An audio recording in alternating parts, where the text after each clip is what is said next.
Kapıdan geçtiğim ilk anı sanki dünmüş gibi hatırlıyorum. Aniden gelen ağırlıksızlık hissi, çaresiz dehşet, kısa süre sonra Fiddleford'u delirten gizemlerle yüzleşeceğimi bilmek. Evimden çok uzağa doğru çekilirken nefesimi tuttum ve bunun sonum olacağını kabul ettim. Şans eseri bu sadece başlangıçtı. Kendimi Bill'in kapıya erişebilmek için tasarladığı ve çığlık atarcasına ismini söylediği bir boyutta buldum. Şimşek ve dönen renklerden oluşan yerçekimsiz bir alanda süzülürken kendimi kelimenin tam anlamıyla gerçek bir kabusa bakarken buldum. Bilin evreni tam olarak bir boyut değil, fakat boyutlar arasındaki kaynayan, değişen bir galaksiler arası köpük sadece. En güçlü ve bilinmez varlıkların evim diyebileceği dünyalar arasında kuralsız ve dengesiz bir boşluk. Kapı arkamdan kapandı ve ben kendimi burada muhtemelen sonsuza kadar tuzağa düşmüş halde buldum. Kaderim konusunda bir şekilde panik yapamadan önce optik illüzyonlardan oluşmuş garip ve gölge şeklindeki yaratıkların çevresini sardığı tuhaf bir tahta oturmakta olan Bill'in önünde süzüldüğümü fark ettim. "Bakın kim beni ziyaret etmeye karar vermiş," diye inledi. Sonsuzluk boyunca yankılanıyordu sesi. "Galaksiler arası satranç oynamak ister misin? Bu sefer piyon sensin," dedi Bill. Parmaklarını şıklattı ve canavarlardan birisi, parmaklar ve dişlerden oluşan 20 metrelik canavar, kambur balina gibi çığlık atarak bana saldırdı.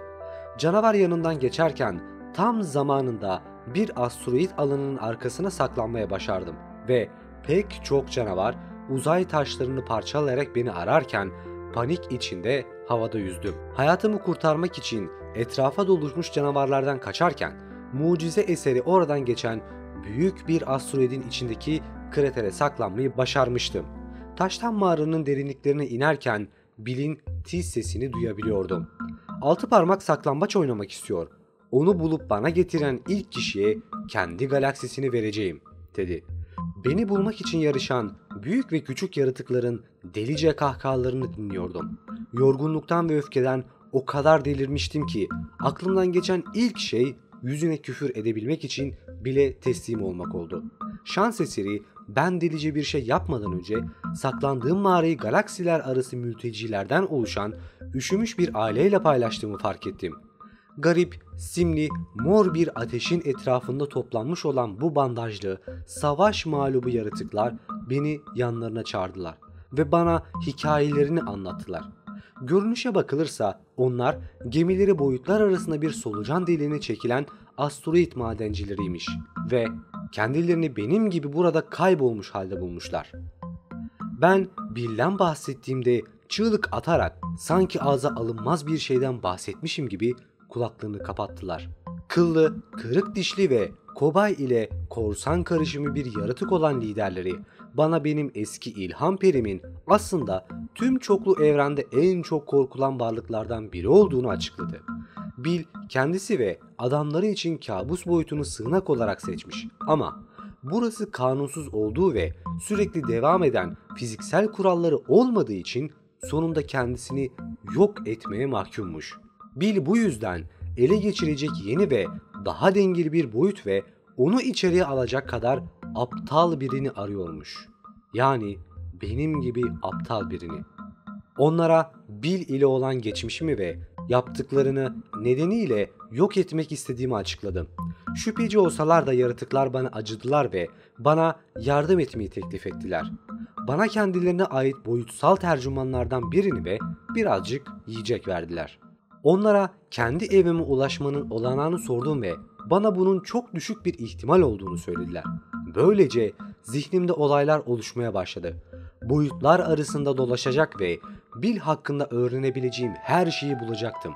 Zayıflıkları, sırları, gücümü toplayacak, sabredecek ve hazır olduğumda kabus boyutuna dönerek onu sonsuza kadar yok edecektim. Evimi bir daha asla göremeyebilirim ama en azından çoklu evreni onun öfkesinden kurtaracak ve benden çaldığı hayat için intikamımı alacaktım. Yaratıklar bana tezahürat yaptılar ve "Akselot'a şükürler olsun," diye bağırdılar. Açıkçası bunun ne anlama geldiği konusunda hiçbir fikrim yoktu ve ben beni hangi yeni dünyanın beklediği konusunda kaderimi rüzgara bırakıp onların asteroidinden ayrılarak en yakındaki solucan deliğine yüzerken bana el salladılar. Böylece 30 yıllık bir maceraya başladım. Billy yenme umuduyla onun hakkında bir şeyler öğrenmek için çoklu evrende çektiğim tehlikeli bir macera. Bu sırada boyutlar arasında gezmekten ötürü sürekli devam eden mide bulanıklığı olmasa genç halimin süper diyeceği pek çok şey yaşadım. Sanki o boyutlarda 100 farklı hayat yaşamış gibi hissediyordum. Haydutlarla seyahat ettim. 13 yeni dil öğrendim. Konuşan bir sandalyeyle yumruk dövüşüne giriştim ve ahtapot kollu domuzcuklardan oluşan bir kabileyle dövme yaptırdım. Antik metinlerde çalıştım. Akademisyenler ile fikir alışverişinde bulundum. Canavarlarla yemek yedim ve 7 parmaklı bir adam gelip tahtı benden çalana kadar bu süreliğine parmak boyutunun kralı olmuştum. Pratik zekam sayesinde yiyecek, barınak bulmak için iletişim kurabiliyordum. Gerçi bugün bile pek çok boyut beni bir kanun kaçağı olarak görüyor. İronik olarak çoklu evrende Stanley kadar aranan bir adamım. Fakat benim suçlarımın asil bir amacı vardı. Sadece bugüne kadar üzerinde çalıştığım en zorlu icadım olan kuantum istikrarlaştırıcı için malzemeler çaldım. Tüm bu maceralarımı yazmak için 10 cilt gerekir. Ancak işte gördüğüm en tuhaf boyutlardan bazıları. Biri yenme görevim beni yanlışlıkla onun doğum yeri olduğuna inandığım garip bir dünyaya götürdü. 2 boyutlu bir dünya. Bill'in gizemli bir şekilde yok olmuş olan benzer bir dünyadan geldiğini düşünüyorum. Fakat araştırmak için çok vaktim olmadı. X-File'lılar beni düzensiz bir şekil olarak gördüler ve bu onların topluluğunda görgüsüzlük sayılıyordu. Ağzım onların dünyasının dışında kaldığı için kendimi açıklayamadım ve kısa süre sonra kendimi saldırı altında buldum. Ufak olsa bile Exevalyalıların bedenleri jilet kadar keskin ve onlardan birkaç yüz tanesi başıma kesikler atmaya başladı. Şans eseri hayatım boyunca karşılaştığım en inanılmaz yaratıklardan biri tarafından kurtarıldım. Kahin sayesinde 2 boyutlu dünyadan çekildim ve o esnada bayıldım. Kendime geldiğimde bulutlarla çevrili bir dağın tepesindeki tapınaktan 7 gözlü bir yaratığa bakıyordum. Carmaz isimli bu yaratık neyin nesiydi? Bana boyut 52'de olduğumu ve uzun süredir yaralarımı tedavi etmekte olduğunu söyledi. Garip bir şekilde çoktan benim adımı ve görevimi biliyormuş gibi görünüyordu. Psişik mi olduğu yoksa sadece aranıyor posterimi mi okuduğunu söylemek zor. Fakat Bill hakkında inanılmaz içgörüleri vardı. Bana eğer onunla tekrar yüzleşmek istiyorsam zihnimi korumam gerektiğini, bu konuda bana yardım edeceğini söyledi. Ancak bunun için zorlu bir ameliyatla kafama metal bir plaka konulması gerekiyor. Dağ havası yüzünden midir bilmem, bunu hemen kabul ettim. Ben iyileşirken bir hafta boyunca Bill hakkında uzun konuşmalar yaptık.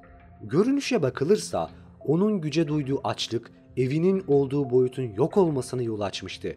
Buna ailesi ve tanıdığı herkes de dahilmiş. Kahin ondan bahsederken öfkeli değildi ama onun korku krallığının sona erdiğini görmek için sakin, çelik gibi soğuk bir kararlılığı vardı.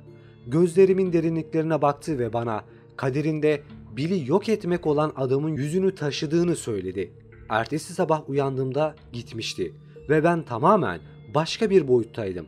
Yolculuğuma devam etme vakti de gelmişti. Zaman zaman şimdi onun nerede olduğunu ve benim hakkımda bu kadar fazla şeyi nasıl bildiğini merak ediyordum.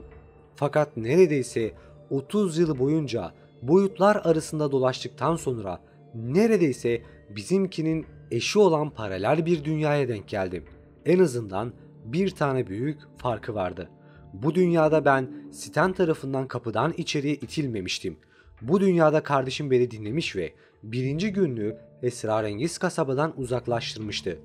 Bu dünyada ben Fiddleford ile birlikte Bill'in kabus boyutuyla bağlantı riski içermeyen bir kapı kullanmaya olanak sağlamak için boyutsal girdap nöbetleştiricini icat etmiştik. Ben bu paralel dünyayı ziyaret ettiğimde paralel kişiliğim bilimsel topluluğun ünlü bir yıldızıydı ve esrarengiz kasabadaki ufak kulübem garipliğin uluslararası enstitüsü olmuştu. Işığa çekilen bir güve gibi enstitüye doğru çekildim. Bu belirgin dünya için oldukça şanslı bir şekilde paralel dünyadaki kendime rastlamadan önce paralel Fiddleford ile rastlaştım. Hemen benim kendi Stanford Pines olmadığımı fark etti ve kampüs güvenliğinin beni tutuklamasını sağladı. Çok fazla mücadele verdim ve sonunda sakinleştiğimde Fiddleford neden beni tutsak olarak tutukladığını açıkladı. Birkaç yıl önce özellikle tehlikeli bir boyutta yürütülen bir keşif yapıyormuş ve bu gezi sırasında güvenlik memurlarından biri paralel dünyadaki ikizine rastlamış. Onların elleri birbirine değdiği an boyut statik ile titremeye ve sallanmaya başlamış. Fiddleford ve ekibi kendi boyutlarına kaçabilmişler fakat o memurdan bir daha asla haber alınamamış. Hatta tüm boyutun varlığı sona ermiş. Ben paralel kendimin başarısından ne kadar zevk almak istesem de bu boyutta kelimenin tam anlamıyla bana yer olmadığı açıktı. Hayatımın sonuna kadar orada kalabilecek olsam bile vicdanım buna izin vermezdi. Hala Bill Cipher'ı yok etmek için neredeyse 30 yıl önce verdiğim yemine bağlıydım. Kan davasından Fiddleford'a bahsettiğimde dizleri tıpkı benim Fiddleford'umun dizleri gibi heyecan ve endişeyle titremeye başladı. Onun boyutu Bill'e karşı güvende olmasına rağmen oluşturduğu tehdidin farkındaydı. Yapabileceği her yardım için istekliydi. Ona bitmemiş kuantum silahımı gösterdim. Bill'i vurarak onu yokluğa göndermek için tasarladığım silah. Sorun güç kaynağıydı. Yaptığım tüm yolculuklarda gerekli güce ve dengeye sahip bir element bulamamıştım. Fiddleford paradoks boyutunda keşfettiği bir elementi önerdi. Bu madde göründüğü sürece durağandı fakat görünmez olduğunda oldukça radyoaktifti. Buna şimdi onu görüyorum, şimdi görmüyontiyum adını vermişti. Yaptığı küçük değişikliklerden sonra kuantum istikrarlaştırıcım sonunda bitmişti. Kabus boyutuna geri dönmüştüm. Uzun süredir kafamda planladığım bir şeydi ki bunun gerçekten gerçekleştiğine inanmak zordu. Ayrıca her şeyin sadece zihninizde gerçekleştiği boyutlar var. Bu yüzden işler biraz karışabiliyordu. Fakat kabus boyutunun değişkenliği, yer çekiminin yokluğu ve hiç bitmeyen yanmış saç kokusu ve tabii Bill Cipher'ın beni hemen görüp adamlarının üstüne salması vardı. Bu canavarlarla son karşılaşmamın üzerinden 30 yıl geçmişti. Ancak buna rağmen biraz daha çevik ve zindeydim. Ayrıca ellerimde bir ölüm ışını olmanın da avantajları vardı. Bill ve yaratıkları ile savaşmaya başladım. Adamları darmadağın edilmişken bunun muhtemelen Bill'e doğru saldırmak için sahip olacağım tek şans olduğunu fark ettim. Cypher'da bir kereliğine bile olsa aksini onun lehine olmadığını hissetmişti. Bill'in adamları tekrar toplanmadan önce sadece birkaç dakikam vardı ve doğrudan ona saldırdım. Uzun yıllar boyunca uğruna çabaladım ve çalıştığım o an sonunda gelmişti. Bill Cipher elimdeydi. Tam onu yok edecekken bir anda kapı tekrar aktif hale geçerken kabus boyutunun tümü sallandı. Sorgulayacak ya da şansıma küfür edecek zamanım yoktu. Bill gülmekten hareket edemez durumdaydı. Fakat benim onun canavarlarının kalanını geçmem, kapıya varmam gerekiyordu. El bombamı arkama atarken havaya atladım. Patlamanın gücü beni Bill'in şeytani çetesinin önüne ve kapıdan içeriye girmemi sağladı. Ben geçtikten sonra geçit benim arkamdan çöktü. 30 yıldır görmediğim yüzlerle karşılaştım. Hayal kırıklığım tarif edilemez boyuttaydı. Kardeşimin hareketleri bir kere daha uğruna yıllarca çalıştığım şeyi mahvetmişti. Bill'i yenmek için hissettiğim kararlılık hiç bu kadar güçlü olmamıştı. Evet dostlar, bu videoda anladığınız üzere Stanford kapıdan geçtikten sonra başına neler gelmiş bunun hikayesini dinlediniz. Esrarengiz kasabanın gizemleri her ne kadar çok olsa da bu seriyi burada noktalıyorum.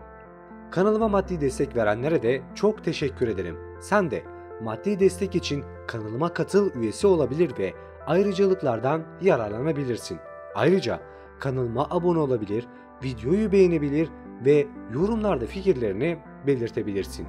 Bir sonraki videoda görüşmek üzere. Kendinize iyi bakın. Hoşça kalın.